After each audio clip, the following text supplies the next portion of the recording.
Selamat petang, salam sejahtera. Terima kasih karena bersama dengan saya di Nazilin Unity Channel. Saudara-saudara sekalian, ini satu lagi pendedahan yang pasti menghabiskan riwayat politik Mahathir. Ini apabila dipetik daripada info Pertiwi, Mahathir sebenarnya sudah jadi liability kepada Perikatan Nasional. Eloklah Perikatan Nasional putuskan hubungan dengan Tun Mahathir. Nak tahu apa maksud liability? Liability bermaksud beban kepada Perikatan Nasional.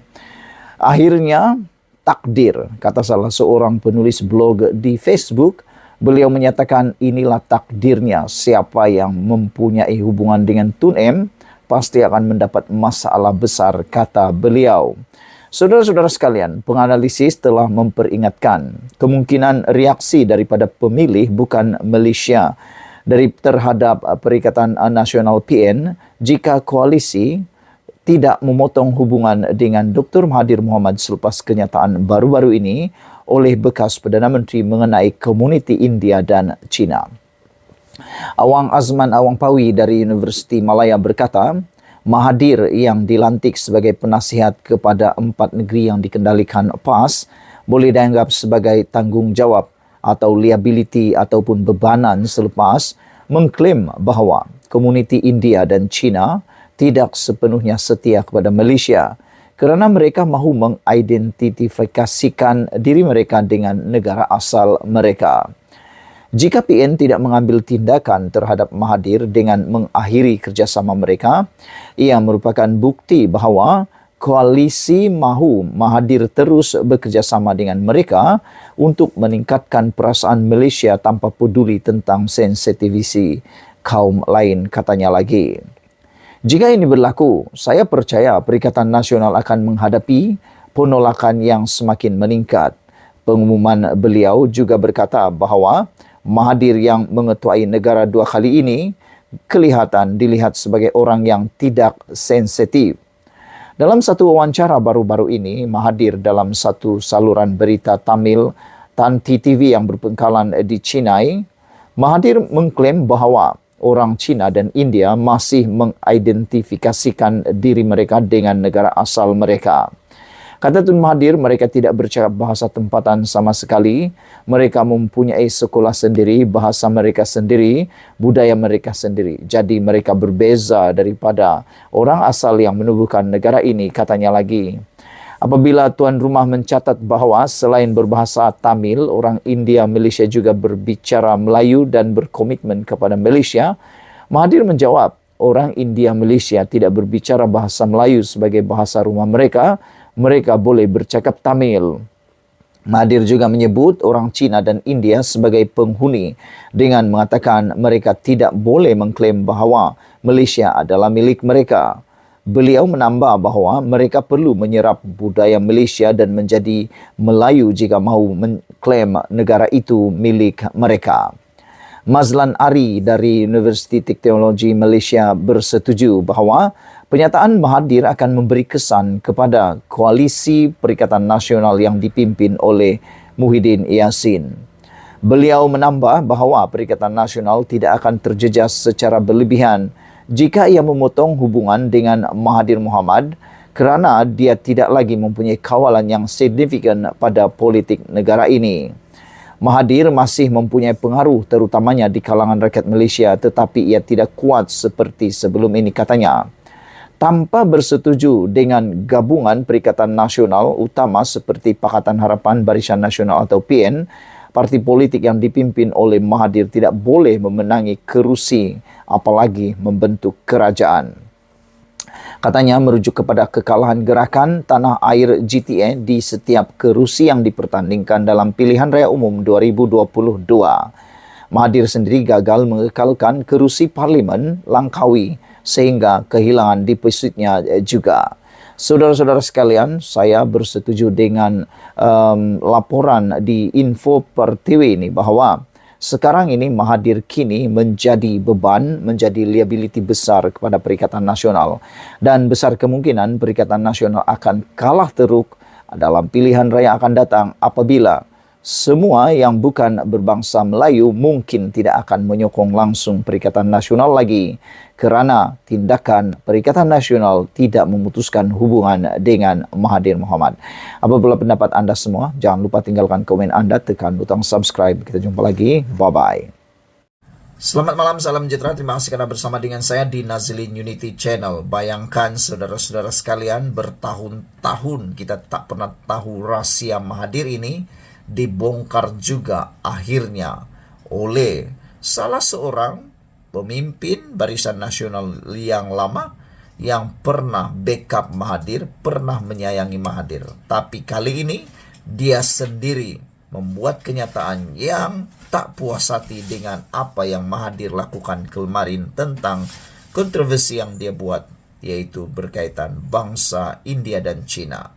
Akhirnya Rafida Aziz, Anda tahu siapa Rafida Aziz? Kalau kamu masih ingat, dia antara orang yang pernah berharap supaya Tun Mahathir jangan cepat-cepat letak jawatan sebagai Perdana Menteri. Kamu masih ingat kan?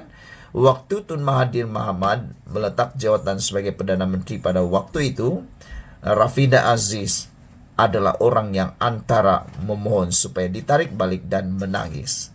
Tapi kali ini, Rafida Aziz kata, dia mengimbas kembali konsep bangsa Malaysia dalam wawasan 2020. Anda masih ingat kan siapa yang memperkenalkan wawasan 2020? Siapa lagi kalau bukan Tun Mahathir?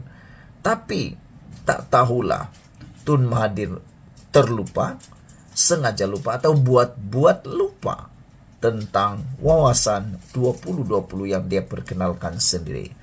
Pada tahun 1991, Perdana Menteri ketika itu yaitu Dr. Mahathir memperkenalkan wawasan 2020 yang digagaskannya antara lain untuk mewujudkan sebuah negara Malaysia yang bersatu menerusi konsep bangsa Malaysia.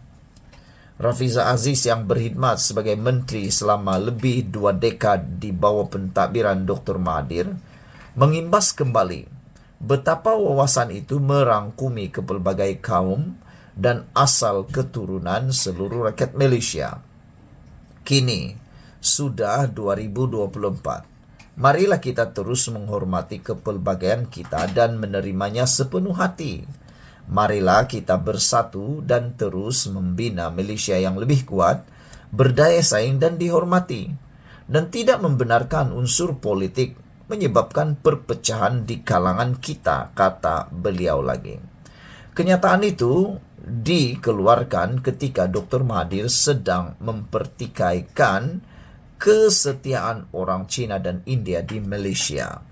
Tanpa menyebut sebarang nama, Rafida membangkitkan ada pihak yang menyuarakan pandangan berkenan siapakah orang Malaysia. Negara kita sudah merdeka daripada penjajah selama 67 tahun dan telah menjadi Malaysia yang bersatu selama lebih 60 tahun. Warganya adalah orang Malaysia. Mungkin inilah masanya kita benar-benar bersama dengan solidariti sebagai orang Malaysia yang bersatu, menghormati dan menerima kepelbagaian di kalangan kita, katanya. Katanya lagi, tiada keperluan untuk orang Malaysia mempersoalkan satu sama lain berkenan kesetiaan dan rasa cinta kepada negara. Malah, mereka yang memberi kaiban kepada negara dan menyebabkan rasa tidak hormat orang lain kepada Malaysia tidak peduli terhadap imej baik negara. Dia juga menyuarakan penghargaan kepada warga Malaysia termasuk golongan muda yang menghancurkan nama negara menerusi pencapaian mereka terutama di pentas dunia.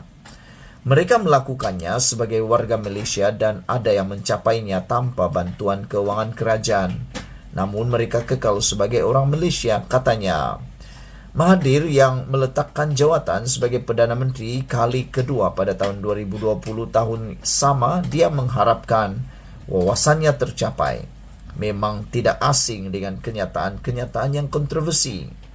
Wawasan 2020 menggariskan 9 cabaran untuk Malaysia, termasuk untuk mewujudkan masyarakat yang matang, liberal dan bertoleransi. Selepas tewas pada PRU 2022, Mahathir dilihat mula berpihak kepada pembangkang dan kian kerap menyentuh isu berkaitan kaum dan agama. Beberapa komen di ruangan Malaysia kini bercakap tentang ini ialah politik bergantung kepada budaya, kata Jimmy Page. Saudara-saudara sekalian, kat Malaysia budaya orang Melayu menguasai Malaysia. Oleh sebab itulah, kata beliau, kita bersyukur kerana Malaysia ini mempunyai perpaduan yang kuat. Black Hawk kata, wahai walaun, hadam baik-baik imbasan memori Rafidah Aziz ini dan 9 cabaran dalam Wawasan 2020 oleh Tun Mahathir. Antaranya, mewujudkan masyarakat yang matang, liberal dan bertoleransi. Jadi, yang kamu label Datuk Seri Anwar Ibrahim sebagai liberal dan kamu puja Tun Mahathir sebagai pejuang totok Melayu, ingat-ingatlah, negara liberal adalah cita-cita Tun Mahathir dalam Wawasan 2020. Black Hawk menulis panjang lebar. Kata beliau, Tun Mahathir macam biasa. Bila tersepit, dia mencari kawan yang boleh ditunggangnya. Saya masih ingat, kata Black Hawk, saya masih ingat ketika dia berusaha menjatuhkan Datuk Seri Najib. Dia tahu dia tiada kekuatan untuk menewaskan Datuk Seri Najib. Maka dia menghidu peluang menunggang Pakatan Harapan ketika Datuk Seri Anwar Ibrahim masih di penjara. Oleh sebab itulah, tanpa persetujuan Datuk Seri Anwar Ibrahim, Tun Mahathir tak mungkin akan dapat bergabung dengan PH. Maka dia sanggup dengan muka tak malu merayu kepada Datuk Seri Anwar Ibrahim, sanggup menemui Datuk Seri Anwar Ibrahim di mahkamah dengan sifat pemaaf Datuk Seri Anwar Ibrahim. Dia membenarkan Tun Mahathir bersama Pakatan Harapan PH. Akhirnya Pakatan Harapan PH menang tipis dan berjaya membentuk kerajaan pusat. Lepas dia menumbangkan Datuk Seri Najib, apa yang Tun buat? Dia pasang Azmin dalam PKR cuba sailang jawatan Presiden. Pada masa yang sama, dia mula operasi memusnahkan UMNO dengan percubaan mengharamkan UMNO. Nasib baik, niat jahat itu telah dapat dihidu dan dihalang oleh Datuk Seri Anwar Ibrahim dan Rafizi Ramli. Janji penyerahan jawatan Perdana Menteri kepada Datuk Seri Anwar Ibrahim tidak ditepati.